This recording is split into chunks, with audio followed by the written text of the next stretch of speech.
Welcome to HealTalk Tuesdays with Liza, where transformation begins as we evoke, embrace, and evolve. Have you ever prayed for a change, then become terrified of it? Have you ever wanted something so deeply, an opportunity just came in, like a relationship, a new job, a healthier body, a family, and found yourself resisting and began to appear? If so, you're not alone.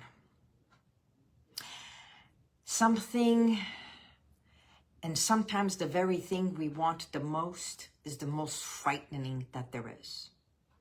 Greetings, greetings, greetings, and welcome to HealTalk Tuesday. I want to start sharing something more personal and start talking about things more that start a season, a new journey, a new way of beginning our Heal Talks. Many of you know that I have been redesigning, creating new healing space, and revamping not only myself, but a whole new journey in many ways.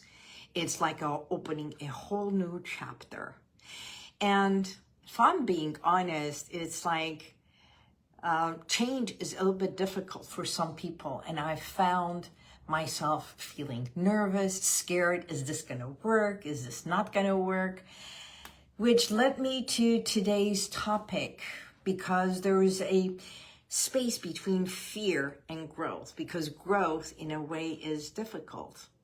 It's scary, and it's disguised as being a whole new way of being, because working with clients so many years, it's like there's so many people who are afraid of change.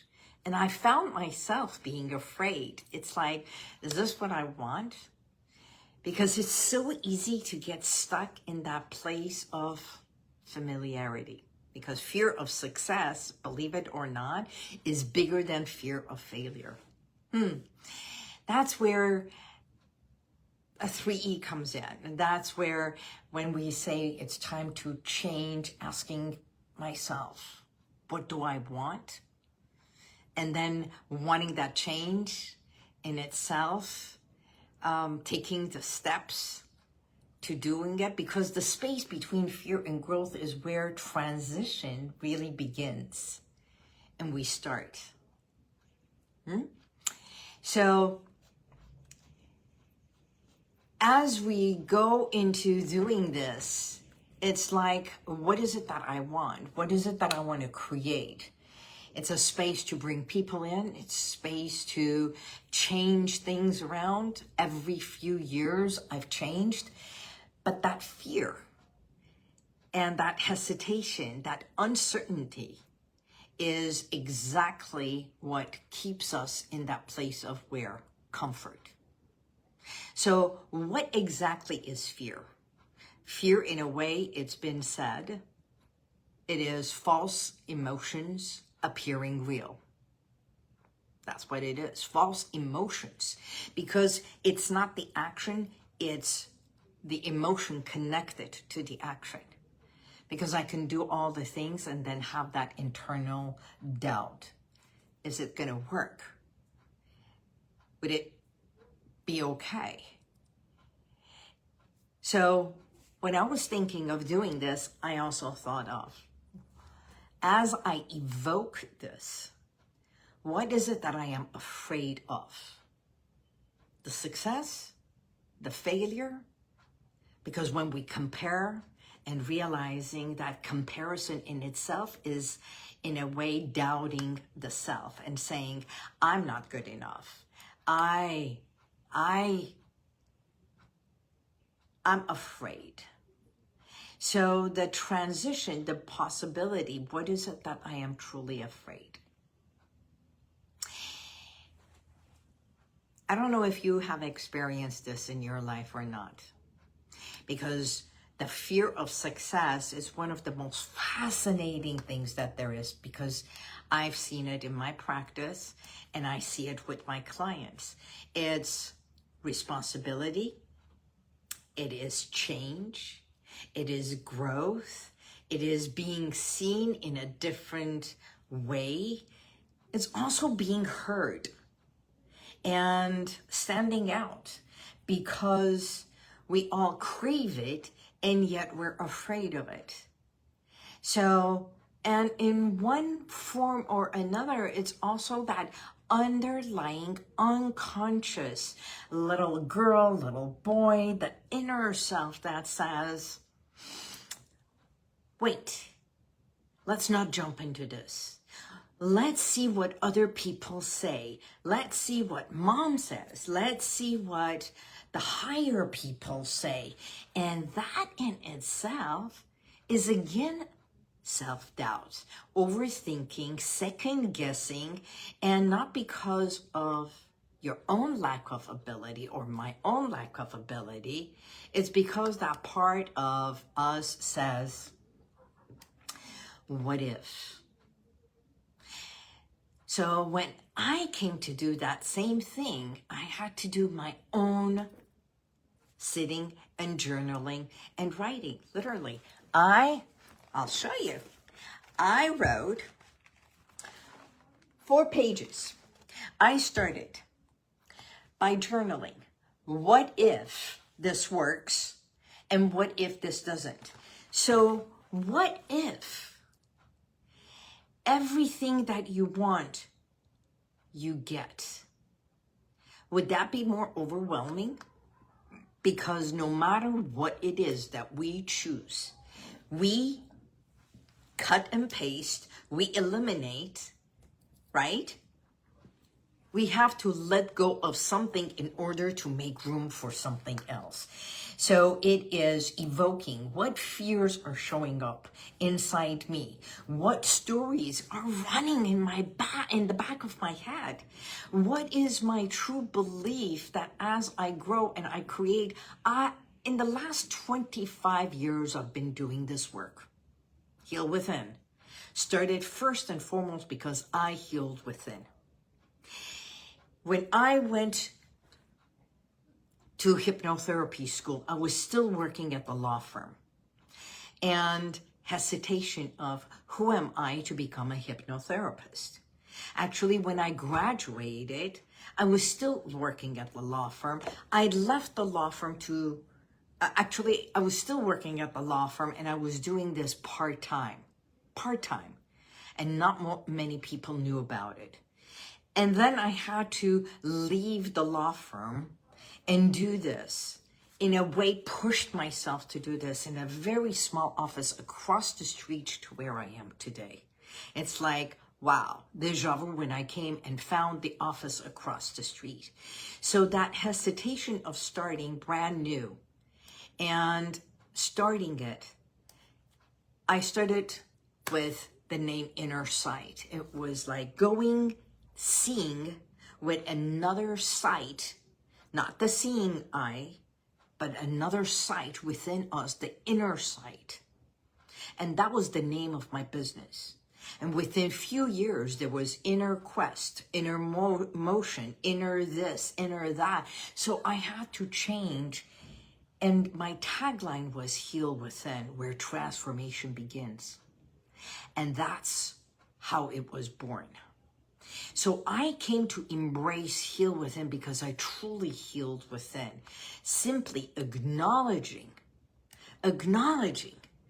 embracing to where it is. So I had to let go and restart my business actually with the secretary. So now, 25 years later, and coming to evolve, to bringing a whole new gamut of a new website, a new beginning. Everything is coming to a fruition by the end of this week. So transitions, it takes a mental aptitude, and then we take the action, and then the body, the feeling, and everything comes to support this. And as I reflect on that growth, I reflect on something else. You know, this past week has been very difficult. Because as many of us have heard, the most heartbreaking tragedy that happened in Los Angeles, in our community, within our community, this family in North Hills. And for the first few days, I couldn't even talk about it because my heart was, like many of us, shattered. And it affected so many of us. And while none of us know the inner circumstances, the stories that transformed and happened in the household, it reminds me of something so incredibly powerful and important, and that we never know fully what happens when someone may be carrying emotional burdens, mental anguish. Is it an illness, or is it overwhelm, overextended, mentally, physically, the body, what the body goes through after a birth, the challenges that happens to the body, the mental, and yes, it could be spiritual, religious, so much. This is why the conversations that we have about emotional wellness and mental health is so important. I bring all that together because it's not about office, it's not about home, it's not about work. It's everything comes back to you, one person. This is why asking for help is so important. Mine is so minor. Creating a space to bring women together, to bring us together, to bring a tribe together. Yesterday, I had a client that we were discussing grief, and she said, I don't know how to go past my grief, my trauma. And she owned all of it. And she's been holding on to it for the past 2 years. The grief of the loss of her mother. And she said, where I started, my mom ended our talk, our conversation. And when she would start, I would end. And I just don't know how to separate myself from my mother and the passing away. And I said, she didn't pass away. I know it's a verb. It's the way we speak. What if you turn the pass away to passed on? She's passed on to another level. She's not on this earth. So the words that you use can also make it easier for you to understand that's passed on. And she's no longer here. But how do I separate is understanding it is not only a physical thing, it is an emotional connection, it is a mental connection. So when we deal with something, it's about you dealing with it. It's not how a grief support, that's what this group, this room is going to be. It's a support for mental wellness, emotional wellness. It is for grief from a loss from a parent, from a loss of child, from a loss of loved one, from a loss of all kinds. The loss of an unborn child to the parent losing, it's understanding even your body. When you go from a loss thinking, I lost, I don't know who I am anymore. Because that's what she was feeling. And I don't want to measure one is worse than the other one. Because we don't know whose is worse, whose is not. Who am I to judge? None of us can understand what happens. It can be postpartum, it can be mental wellness, mental distress, duress, a toll on your body, a toll on your psyche, a toll on everything. Who knows if there was domestic abuse in there? We don't know. So all those speculations are just speculation, but understanding this body goes through a lot. And then when you come home, if there is more emotional and mental anguish, and you see no hope, you see no light, you see no way. Yes, everybody has their own speculations and everything that is being said. But to understand that I'm creating a space to let you know there is going to be a space. And we're going to bring people together so we can, with no judgment, seek help, not only from me. I will have all the experts, 1 week at a time, different experts in here for you to speak to other speakers, other experts. But to also understand the work I'm going to be doing is going to be a healing of mental, emotional, and physical, and spiritual. It's going to be somatic healing, which is connecting to this amazing body of yours and being grateful for each and every breath that you breathe. Being grateful to each and every day. And when you, just like yesterday, she said, I don't know what I can be grateful to because everything is dark after she's gone. No. Because if it is dark, that means there is a shadow. And it is your shadow, and understanding it belongs to you. It's not hers. So you also have to let go of her energy, her psyche, hers, to start living yours.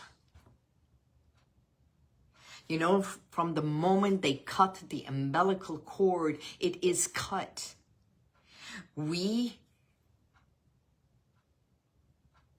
have the right to live. You have the right to live. You have the right to live yours, because when God created you.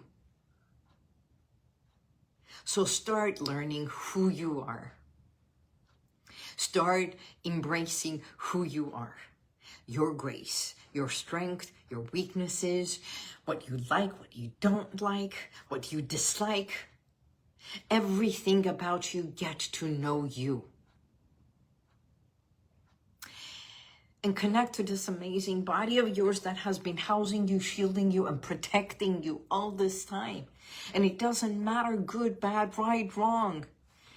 You know, the shadow exists. The shadow work we will be doing also is going to be a part of it.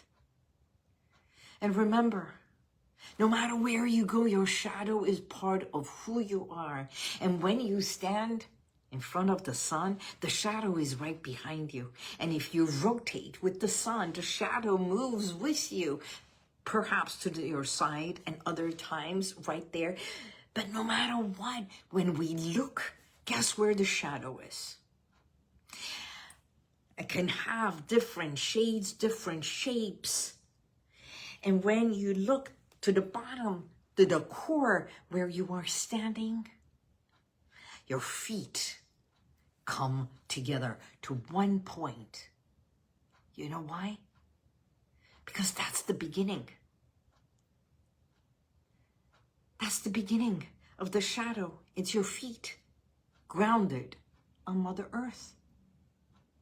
You are always safe, grounded right here. And no matter where the shadow moves, how it rotates, if it is behind you, on your side, in front of you, or within you.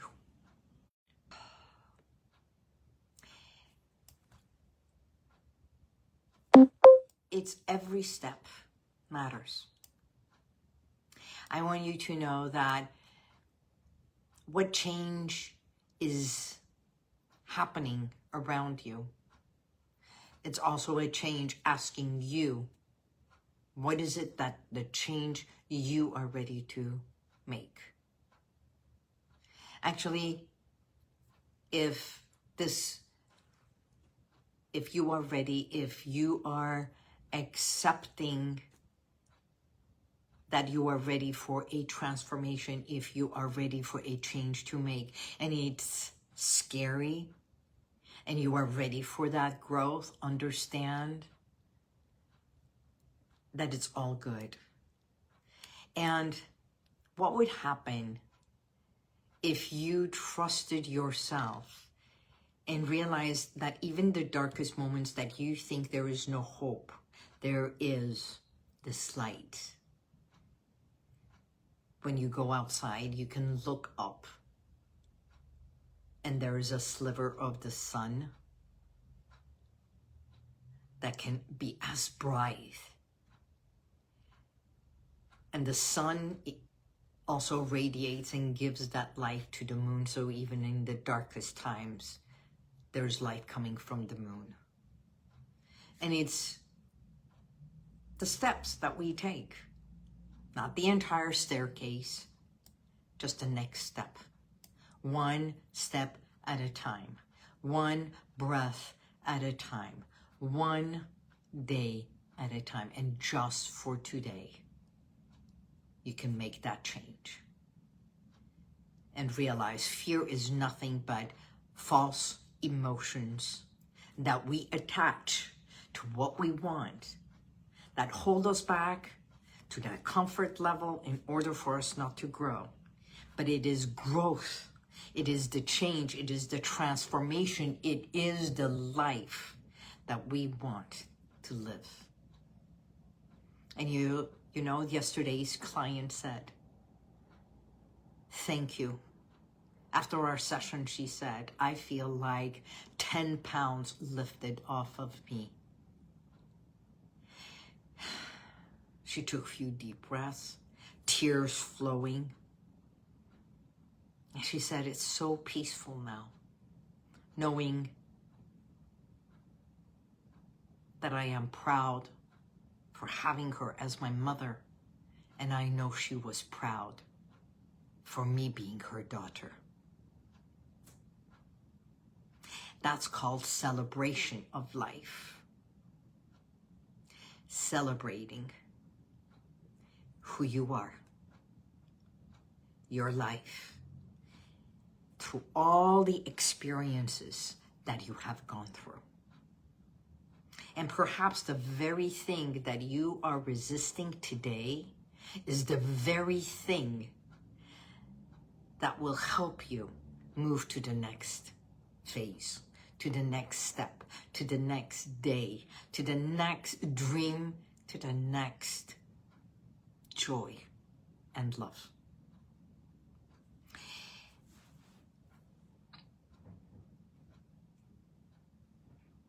I believe everything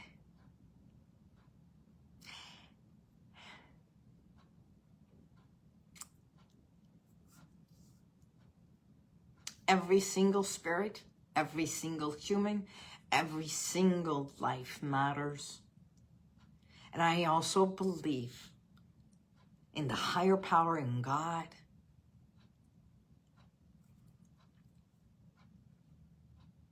There are no accidents.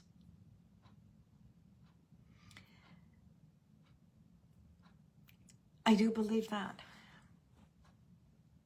Of course, this was not an accident. You were not an accident. So if today's message was beneficial to you, or you believe that someone that you love or care for needs to hear this, needs to know, by all means, would you please like, love, share, heart, emoji, or just DM me, message me right here, and let me know how I can be of help to you. And yes, stay tuned to our somatic healing, mind-body connection, and so much more coming to Heal Within, helping you transform and heal within yourself. I'm Liza Boubari, your expert clinical hypnotherapist, helping you evoke what was, embrace what is, and evolve to your own desired expectation and wants. Until next week, God bless you, and may the universal light surround you always. Bye-bye.